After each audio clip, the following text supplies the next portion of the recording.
మీరు ఈమెయిల్ ఐడికి పంపాలని తెలుసు కదా, అనిరుద్ధ్కి పంపించండి. Can I start? Very good afternoon, everyone. Sorry for the delay. So today we are going to discuss about something about the birth defects that are treatable in newborn babies, and we should be discussing how to identify these birth defects and what are the possible reasons for these to occur, and what are the steps that can be taken to treat as well as prevent these birth defects during pregnancy. So all over the world, it is believed that 1 out of every 33 babies, which is roughly around 3% of all live-born newborn babies, may have some type of birth defect. And birth defects can be sort of categorized as defects involving the heart or congenital heart defects, defects involving the lung, congenital lung malformations, defects that involve the neural tube or the spinal cord, which are called neural tube defects, defects of the intestine and the stomach, intestinal anomalies, intestinal obstruction, defects that may involve the kidney or the genitourinary system. We can have defects that involve the skin of the baby, and there may be defects that involve the baby's brain. These are congenital brain anomalies. And there can be defects that are not clearly categorizable into one specific organ system. They can have multiple organ system involvement. Some defects can be standalone defects, which means the baby will have a defect involving a single organ system, such as the heart or the lungs or the brain. And there can be some other conditions where multiple organ systems can be involved, and these can be sometimes categorized into a single genetic problem called as a syndrome. So for example, you may have heard about a condition called Down syndrome, where the baby can have a decreased muscle power, the baby can have a specific facial appearance involving the eyes, there is a slant involving the eyes, there can be flattening of the face, there can be associated cardiac problems also, where the baby can be born with a ventricular septal defect or a hole in the heart, there can be kidney problems, and there can be multiple other organ system manifestations in the same baby because of a single genetic reason. But more often, the defects occur because of random changes in the baby's, the genetic system, genetic formation that cannot be predicted always, and there may not always be a clear-cut family history. So we discussed something about the different types of defects. Now we will see a little bit in detail about some specific defects.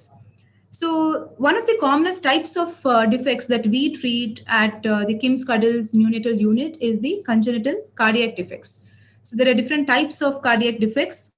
There are some conditions where the baby's heart defect can result in low saturations, and these are called as cyanotic congenital heart diseases. And there can be some conditions where the saturations may remain normal, but the baby can be born with a hole in the heart, which may result in rapid breathing difficulty, or excessive sweating, difficulty in taking milk, etc. So these are acyanotic congenital heart diseases. So how can I share these slides? I mean, I'm going to share a couple of cyanotic heart diseases with you.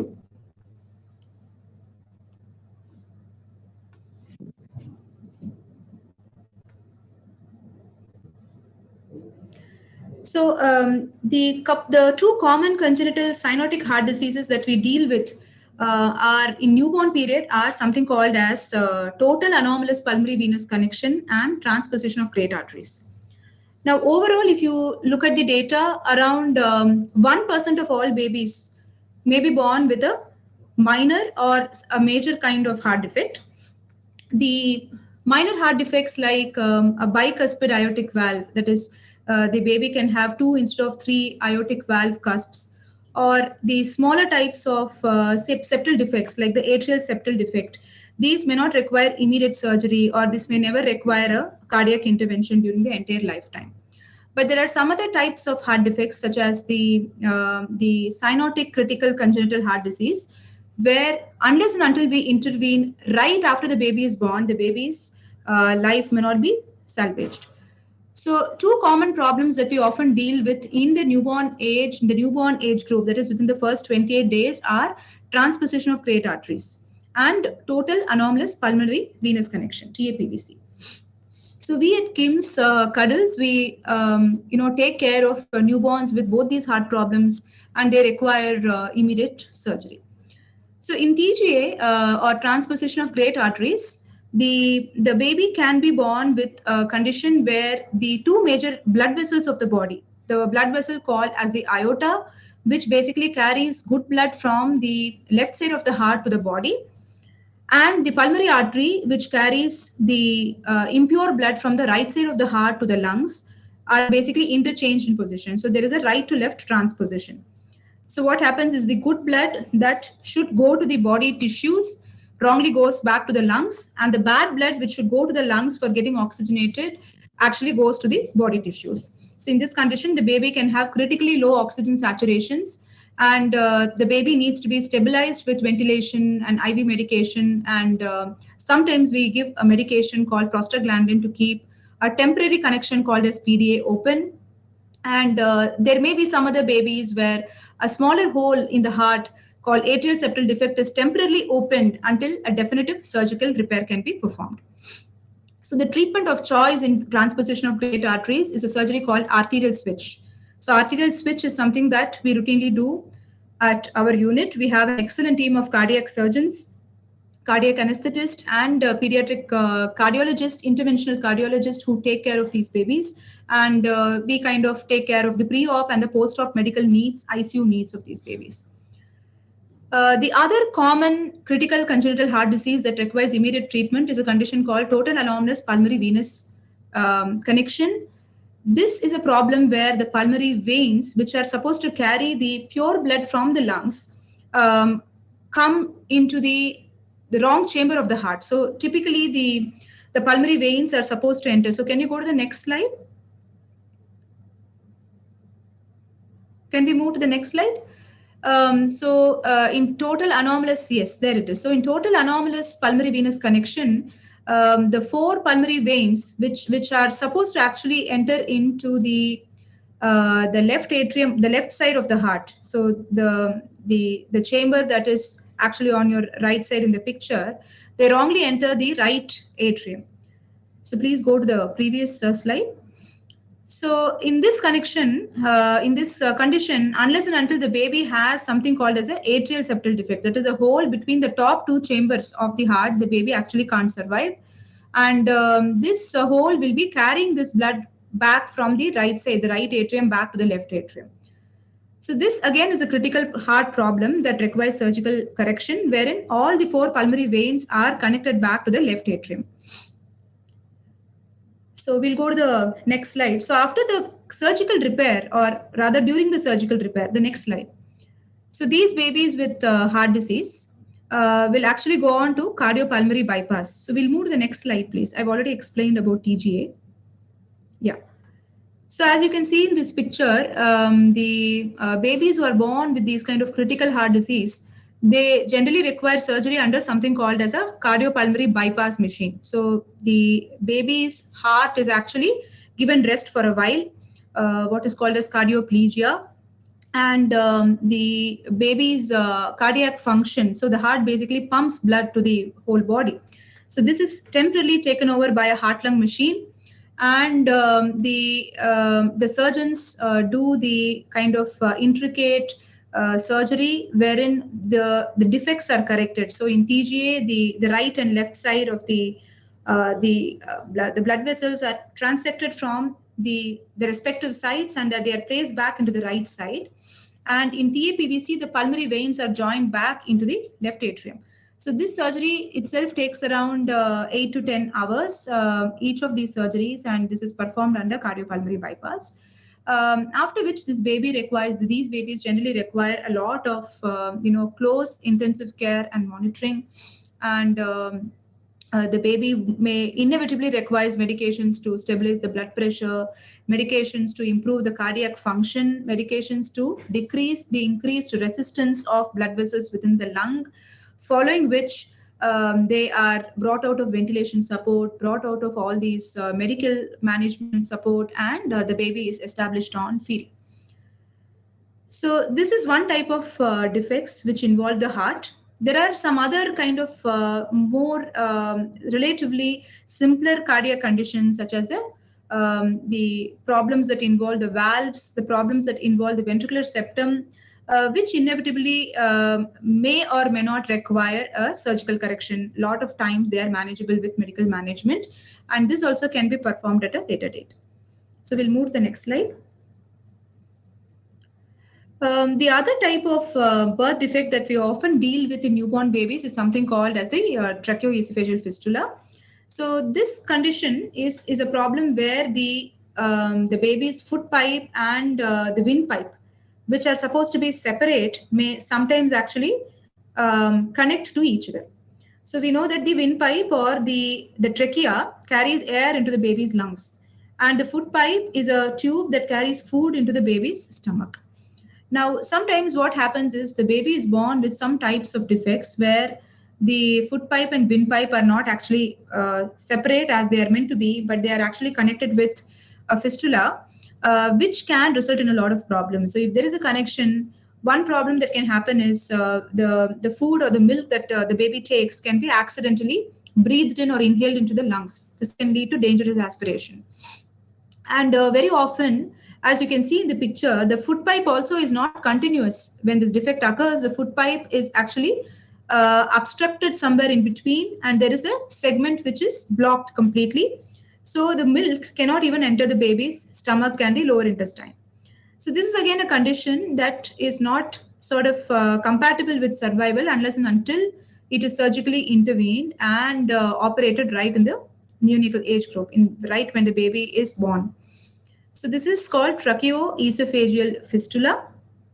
So in this problem, the treatment involves initial medical stabilization. So very often these babies may require ventilatory support. The baby's foot pipe, which is above the level of the obstruction, can become very dilated, and it can accumulate saliva and secretions, and we may have to do continuous suctioning from the proximal or the first half of the foot pipe. The baby is also stabilized with intravenous medications and fluids and antibiotic coverage. We screen the baby's heart also for coexisting cardiac defects, and the kidneys for coexisting renal defects. Very often in this condition, the baby may have a syndrome called Vactrel, which is characterized by a condition where, in addition to this tracheoesophageal fistula, the baby can have spine problems, cardiac issues, renal and bone problems, limb defects, etc. So in any which case, whether it is part of the syndrome or whether it is an isolated single problem, tracheoesophageal fistula requires surgery. So during surgery, the surgeon actually identifies this connection or the fistula between the windpipe and the foot pipe. The fistula is actually ligated or tied from both the ends, and it is cut in between.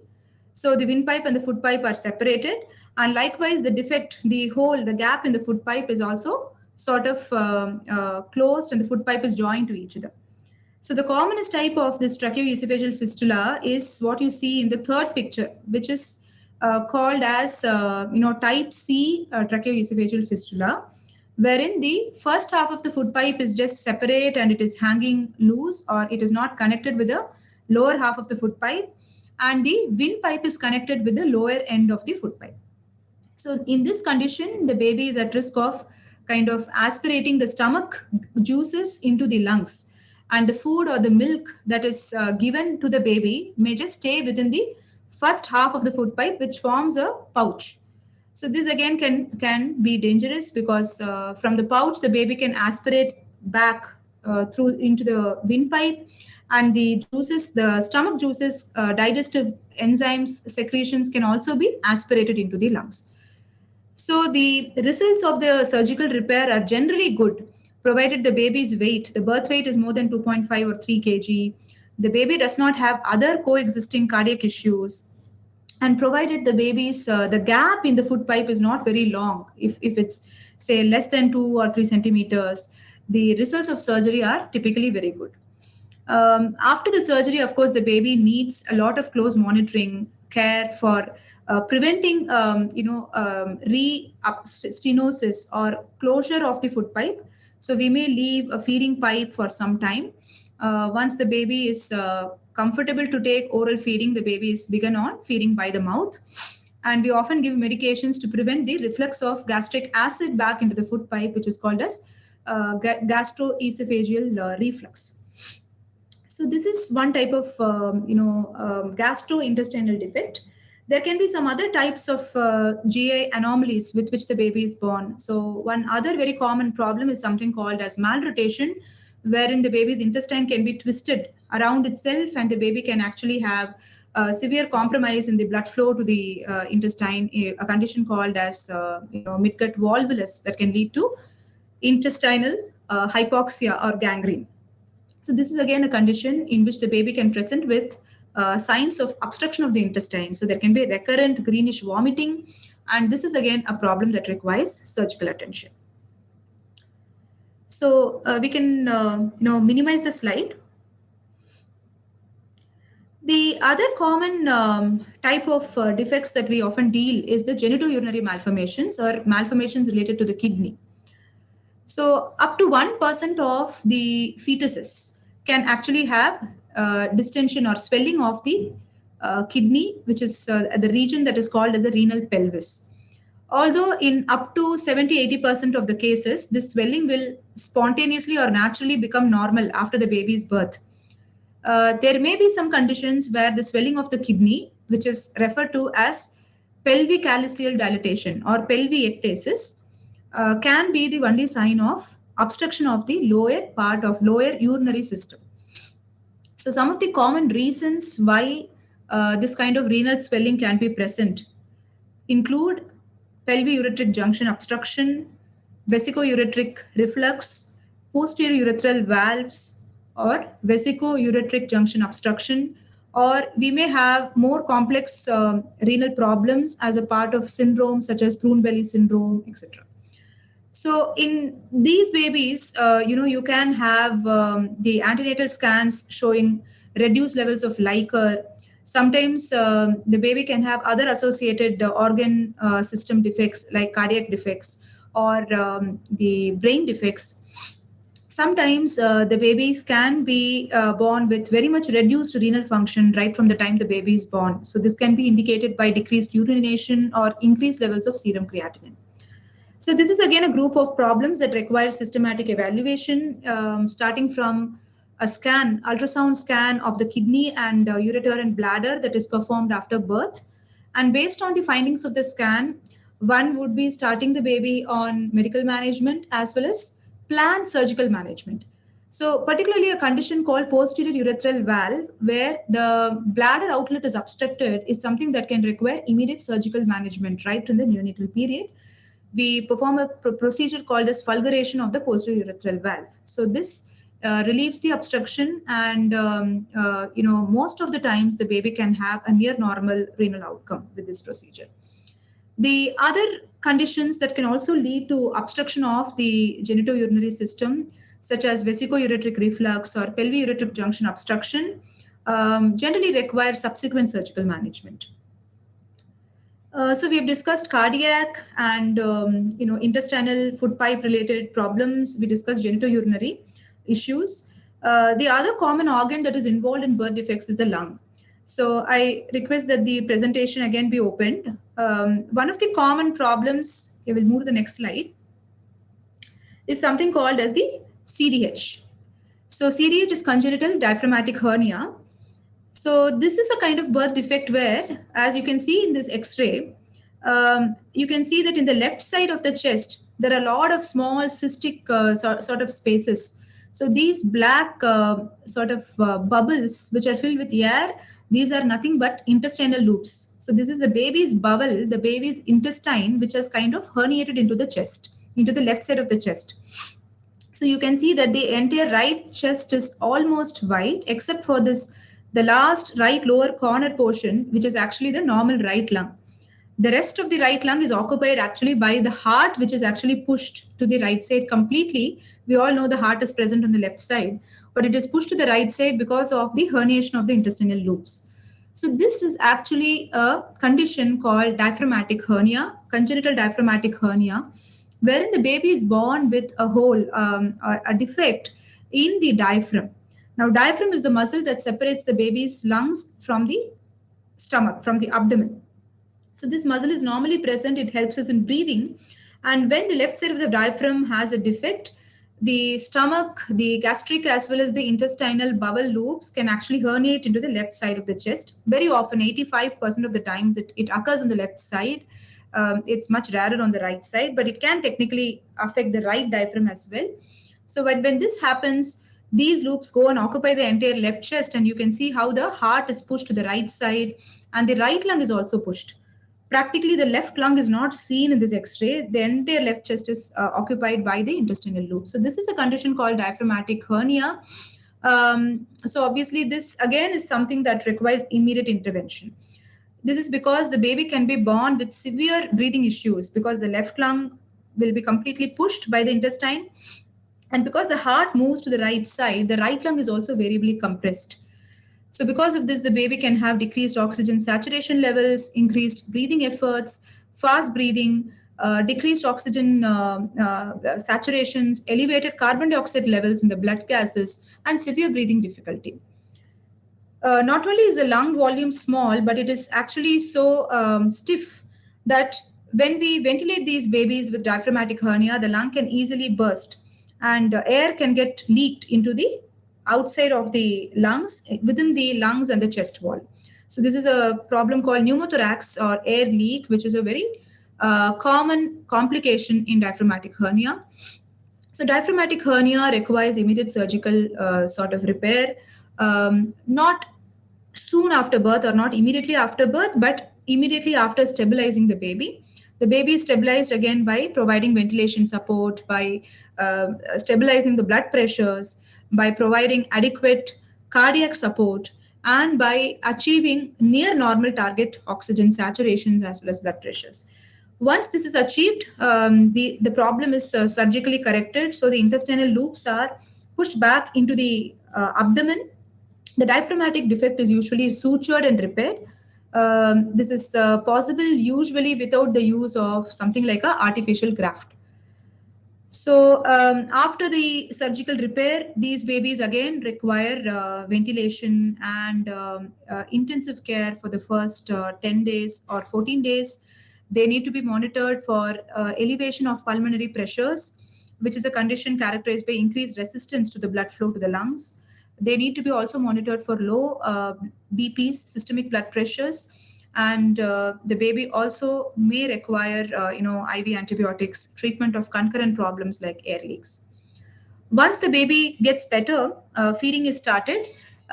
The food pipe also is variably displaced in this diaphragmatic defect, and after its reduction, also the babies may require some assistance for feeding, and they need to be closely monitored for the growth and neurodevelopment.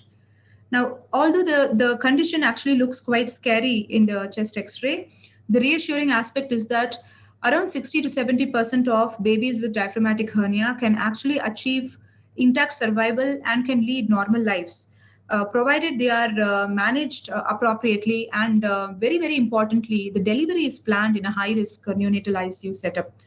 This is because, after the baby is born with this condition, we must not lose time in shifting the baby from one center to the other center where the baby can be stabilized with NICU and surgical backup. So it inevitably is possible only if the baby is actually delivered in a setup where we have access to the NICU support. We will also discuss something about neural tube defects. So this is another kind of group of defects where the baby can have defects involving the spinal cord. So there is this is a group of spectrum of problems where there is a skin defect by which the spinal cord can protrude. Either the spinal cord itself or the covering of the spinal cord, called as meninges, can protrude into the baby's back, based on which it can be called as a meningocele, wherein only the lining membranes protrude, or a meningomyelocele, wherein the membranes as well as the spinal cord per se can protrude out. In babies where this defect is kind of diagnosed, there can be also an accompanying problem of hydrocephalus because of the downward herniation of the spinal cord through the hindbrain or the back portion of the baby's brain. This can result in compression of the ventricles, and some babies can also have associated increase in the water content of the CSF within the brain, which is called as hydrocephalus. There can also be a condition called as open neural tube defects, wherein the skin lining over these neural tube defects is actually missing, and the baby is at high risk of developing infection involving the spinal cord as well as the brain. So this is again something which is managed initially with supportive care. The baby undergoes appropriate imaging, including neuroimaging, to understand the associated defects in the brain as well as the rest of the spinal cord, and a specialist neurosurgeon is involved in the correction of these defects. If appropriately identified in the antenatal scans, an early decision can be taken after discussion with the family regards to whether the family wishes to continue the pregnancy. Most of these defects can be identified starting from as early as 11 to 12 weeks of pregnancy. The other group of defects are defects involving the baby's brain. There can be different types of defects here. We have cortical migrational disorders. We have conditions such as schizencephaly, lysencephaly, ventricular dilatation, which can be present in isolation or can be part of a bigger kind of brain structural malformation, such as agenesis of corpus callosum. And there can be other problems which are more subtle and which sometimes may not present immediately after the baby is born. So these again are identifiable sometimes with antenatal scans, but sometimes these may come up later when the baby presents to the clinic with complaints involving the neurological system, such as delayed developmental milestones or abnormal movements such as convulsions. So having discussed something about different types of defects and how they are all managed, we'll also discuss something about their prevention. Now, it is always wise to prevent birth defects rather than treat them. Of course, there is a natural frequency with which the birth defects do occur across the population. But there are a lot of things that as general population, as responsible citizens, and as healthcare providers, we also can do. One of the things that is very, very important is vaccination for measles, mumps, and rubella. So we have heard about this vaccination, MMR vaccination. As of now, the government has kind of mandated that all children receive MMR vaccine, the first dose at 9 months, the second one at 15 months, and a third dose is given at school entry. So one of the 3 diseases preventable in this vaccination is the rubella. So rubella or German measles, when it affects pregnant mothers during the first trimester of pregnancy, can result in some lethal anomalies in the fetus called as congenital rubella syndrome. So some of the problems that we discussed, like heart problem, a hole which is formed within the heart called as patent ductus arteriosus. This is part of the congenital rubella syndrome. The baby can also have cataracts or hearing problem, sensory neural hearing loss. So this is a birth defect that can be easily preventable by giving MMR vaccination to everyone, to every child. Particularly, it must be ensured that before the girl child is ready for marriage, it is ensured that she has been vaccinated for MMR. The other important aspect is also to remember that there are some essential supplements that need to be taken before the time of conception. So one of the important supplements is folic acid. Now, folic acid is it's a water-soluble vitamin. It is very important for the nuclear division within the cells. And folic acid supplementation has been shown to prevent some preventable birth defects, particularly the neural tube defects and anorectal malformation. So defects involving the baby's large intestine, the rectum, and the anal region, and even some types of congenital heart problems, cardiac disorders. So usually the pregnant mothers are advised folic acid supplementation even prior to planning pregnancy. So starting from around 1 month before conception to until 3 months after conception, folic acid should be given to all pregnant mothers. If the mom herself has not had any previous history of a baby with neural tube defects, the usual dose that is advised is 400 micrograms, or one can round it off to 0.5, half milligrams per day. Whereas if there has been family history of neural tube defect, if there had been a previous baby who was born with spina bifida or a neural tube defect, the dose that is given is as high as 4 milligrams, 1 month before to 3 months after the conception. So there are some countries where folic acid supplementation is made part of the universal sort of nutrition program by fortifying flour. So flour or cereal is actually fortified with folic acid so that it is ensured that the entire population is provided folic acid supplementation. So this is one strategy that is something to be remembered. So all those women who are planning family should definitely consult their obstetricians and get empowered or get information about early folic acid supplementation. The other important thing to be remembered is the intake of some drugs during pregnancy, some medicines during pregnancy can be associated with a higher chance of birth defects in the baby. These medications include medicines that are used to treat convulsions, fits in the mother, like phenobarbital, phenytoin, or valproate. So these are all medications that may be associated with fetal birth defects. Similarly, medications that are used to treat acne or pimples, so retinoic acid, and medications that are used to treat mood disorders, psychiatric problems, can also be associated with birth defects. So birth defects is again a huge, this area, the birth defects related to intake of drugs during pregnancy, medications during pregnancy is something that needs to be remembered. So it's very important to actually avoid as many medications as possible during pregnancy. And if a medication has been accidentally taken, especially in the first trimester when the mother herself may not be aware that she is carrying, this information needs to be discussed with the obstetrician so as to understand what are the potential problems that can result by taking the medication.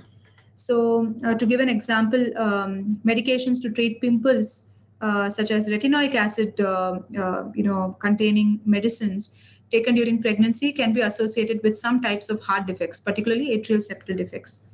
Likewise, valproic acid, which is one of the medications used to treat fits or convulsions, if taken again during pregnancy, can result in fetal valproate syndrome.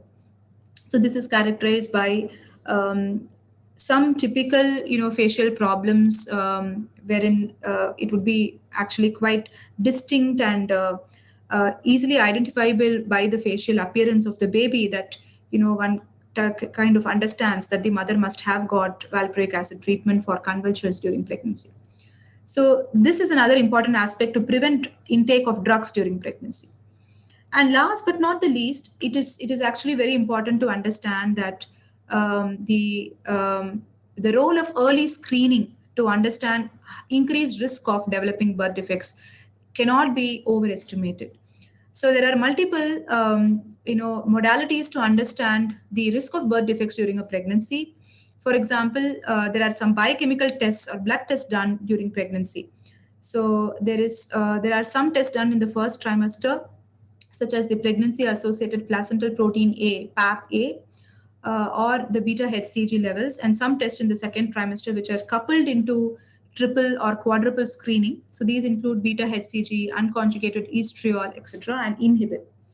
So when these tests are performed, one understands whether the risk of developing, one of the defects or a cluster of defects, particularly the chromosomal problems, genetic problems, is higher. So this can be discussed again with your obstetrician, and one should never ignore or neglect the value or importance of these biochemical screens. Likewise, early ultrasound.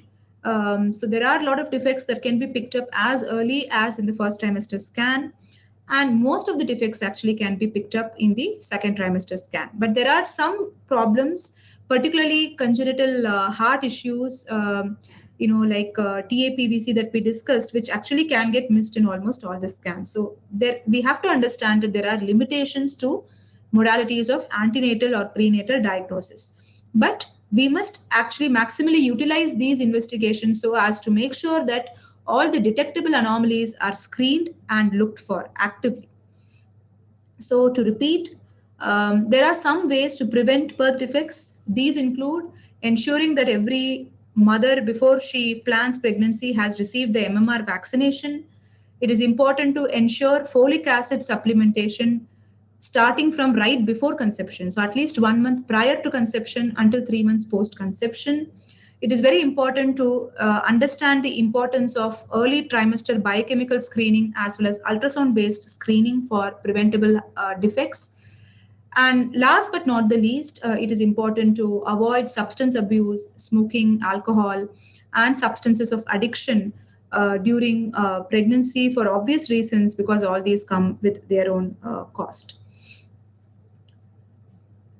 So, with that, I hope that this session was informative and gave you some vital inputs about the different types of birth defects that we see in newly born babies, the reasons or the potential factors that lead to these defects, and to understand how we identify and manage these birth defects after the baby is born, and probably most importantly, what are the steps that can be taken by mothers, women planning pregnancy, as to understand how to prevent these birth defects as well. So thank you very much. And if there are any questions, we will take them. If not, I thank everyone who's joined. Okay, there's a question. We had a baby with hydrocephalus 2 years back, and that was detected in 34 weeks growth scan. Is this from the beginning but not detected, or else why will this come? Okay, so hydrocephalus again, it can be mild, moderate, or severe. So I'm sure that after your baby was diagnosed with hydrocephalus, the doctors might have told you the dimensions of the lateral ventricles, Manisha. So typically, if detected in the antenatal scans, it can be classified as mild or moderate or severe based on the size. So size less than 10 millimeters, when measured at the level of the what we say atrium, is taken as mild hydrocephalus. 10 to 15 is moderate, and more than 15 is taken as severe hydrocephalus. Now, yes, hydrocephalus is detectable in antenatal scans, but it all depends upon when it started. So there are multiple different reasons for hydrocephalus to happen. Some of them, such as what we call aqueductal stenosis. So this is a birth problem wherein the drainage tube for the water from the brain, the CSF, actually gets blocked. And this is the commonest reason that babies have hydrocephalus at birth or congenital hydrocephalus. And this can be picked up from earlier in pregnancy. But again, it depends upon when the obstruction started.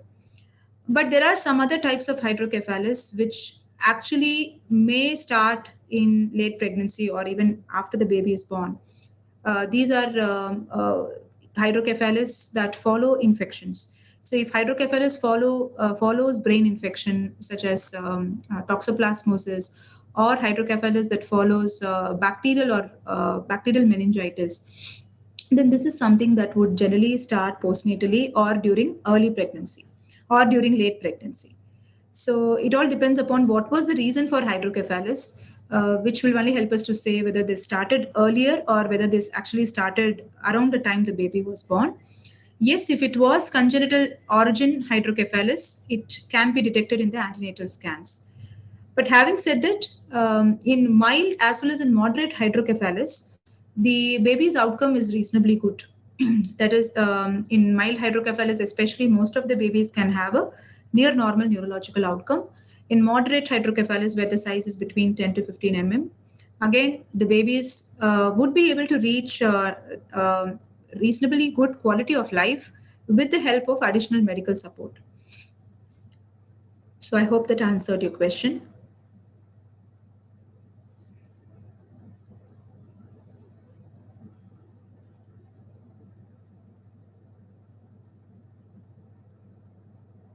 So if there are no more questions, I thank those of you.